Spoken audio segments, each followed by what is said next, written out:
পুরো কলকাতা ডুবে আছে তো, পুরো কলকাতা। আমি তো ঘর থেকে বাড়াইনি, একদম পাটা এত ব্যথা, কিসের জন্য পা ফেলতে পারে না। সারাদিন ঘরে বসে একটু মঙ্গলপুর একটু খিচুড়ি আর একটু ভালো ভাজা দিয়েছে সকাল 10টার দিকে, সেইটা খেয়েছে। আর একটু ঘরে মুড়ি ছিল, আর কিছু খায়নি। প্রচুর। হ্যাঁ, কি জানি এত পা ব্যথা, পা ফেলতে পারছি না। ঔষধ খাচ্ছি, একটু কমেছিল, আবার তলায়ও ব্যথা, উপরেও ব্যথা, উপরে চাটুটা ফুলে গেছে। ওই তো ইউরিক অ্যাসিড থেকে হচ্ছে। একটু ভালো করে সরষের তেল মাখান, ঘুমান। আর হচ্ছে এই টমেটো কমতে জাতীয় জিনিসগুলো, প্রোটিন জাতীয় জিনিস একটু কম খেতে হবে। প্রোটিন কি খাই? আমি তো বেশি মুড়ি টুড়ি খাই। ছানা টানা খাওয়া যাবে না? না, ছানা তো আমি 6 বছরে দেখিনি ছানা।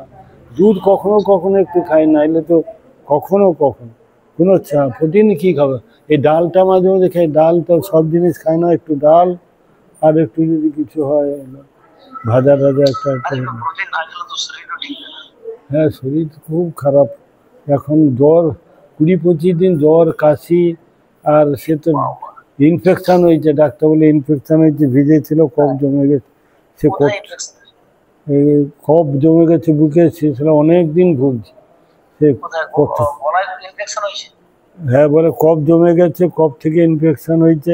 প্রথম 2-4 দিন আমলে এমনি ঠিক হয়ে যাবে। তারপর কর্পোরেশনে গেলাম, সে ওষুধ দিল, তা পরীক্ষা দিল, বলে 3 দিন পরে রিপোর্ট। আমি দূর সে ম্যালেরিয়া আর ডেঙ্গুর পরীক্ষা দিল, 3 দিন পরে রিপোর্ট দেবে। আবার 500 টাকা সে এমডি, তাকে দেখাইলাম। হ্যাঁ, তাকে দেখাইতে সে দেখে দেখে বলছে তোমার তো ইনফেকশান হয়ে গেছে, এখন 10-15 দিন ওষুধ খেয়ে যেতে হবে। ইনহেলার দিল, ইনহেলার টানো 2বার করে ইনহেলার দিচ্ছে, তারপর 4টে-5টা ওষুধ দিল। তারপর খাবো, ব্যথা বাড়ছে, আবার ব্যথার ওষুধ দিল 10-15 দিনে। সে এখন দেখছি তার বাদ দিয়ে আবার একটা হেমোপ্যাথি দেখাচ্ছি, সে একটু কম ছিল। আবার দেখি আজ থেকে এত সকালে ব্যথা, পাটাতে ফেলিয়ে বাথরুমে যাবো, উঠতেই পারছি না, সকাল থেকে উঠতেই পারছি না। পাট কীর্তন সব বন্ধ করে দিয়ে পায়ে ব্যথা একটু আপনি বলিনি বা মুখ লাগিয়ে একটু গরম সেক দেন না, সরষের তেল মাখান, ঠিক হয়ে যাবে। সে পা চাটুয়া ব্যথা, নিচে পেশিটা ব্যথা, নিচে ব্যথা। তো ইউরিক অ্যাসিড ঔষধ ডাক্তার দিয়েছে, বলে ওটা প্রতি 2 ঘন্টা ছাড়া খেয়ে যাও। তা খাচ্ছি, তো তেমন কিছু বুঝতেও পারছি না। সালা পরীক্ষা করেছেন নাকি? না, পরীক্ষা করি না, এমনি। আরে রক্তটা একটু পরীক্ষা করুন, কোলেস্টেরল বেশি আছে নাকি। হ্যাঁ, এগুলো একটু দেখতে হবে।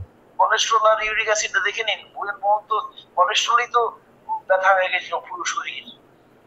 কোলেস্টেরলের জন্য ওষুধ দিয়েছিল ডাক্তার, অ্যালোপ্যাথি ডাক্তার। তাহলে এখন একটু ভালো আছে। ভিটামিন ডি এর অভাব থেকে গাঁঠে আর ইসে ব্যথাটা হয়। হ্যাঁ, কোলেস্টেরল আর এটা ইউরিক অ্যাসিডটা পরীক্ষা করলে ভালো। একটু করে নিন, একটু দেখে নেন। হ্যাঁ, চলতে। ডাক্তাররা কিরকম? ডাক্তার ব্যথা, ডাক্তার বলবো যে ব্যথায় শর্টকাট আপনি চিন্তা করতে পারবেন না। উনি গত বছর যা হয়েছিল, ও সর্বনাশ কেস। এই হাতটাতে মুঠা করতে পারছে না, এমন অবস্থা। কি যে হচ্ছে সালা, দিনের পর দিন। সালা মঠ মন্দিরে কে দেখবে, কি করবে।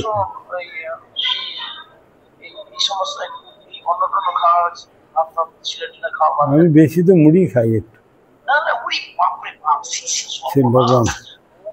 100 গ্রাম মুড়িতে 90 গ্রাম কার্বোহাইড্রেট। খাচ্ছেন কেন মুড়ি? মুড়ি বৃহস্পতিবারের মুড়ি খেয়ে গিয়ে সর্বনাশ হয়ে গেছে। শুধু মুড়ি খেতে ওরা দেবে না।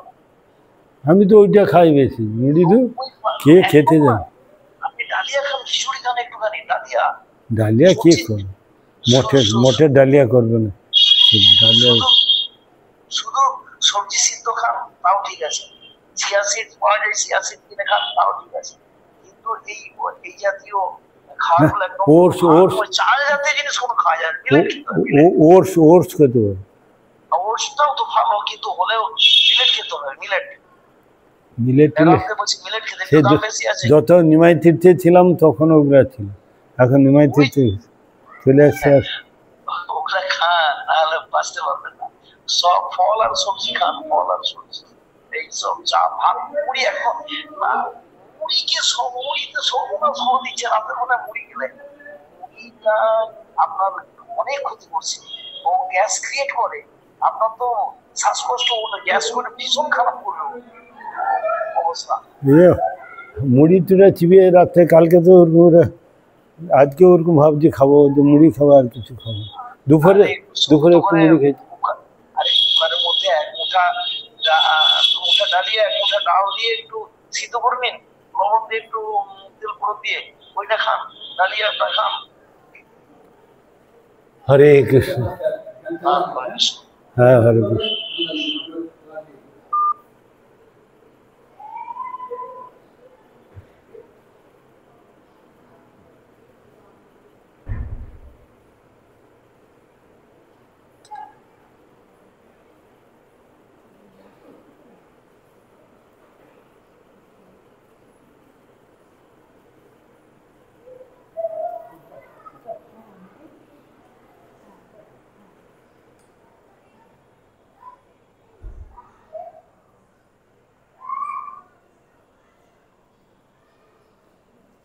যা শেষ করে দে, ফোন এসে গেল আর করিস।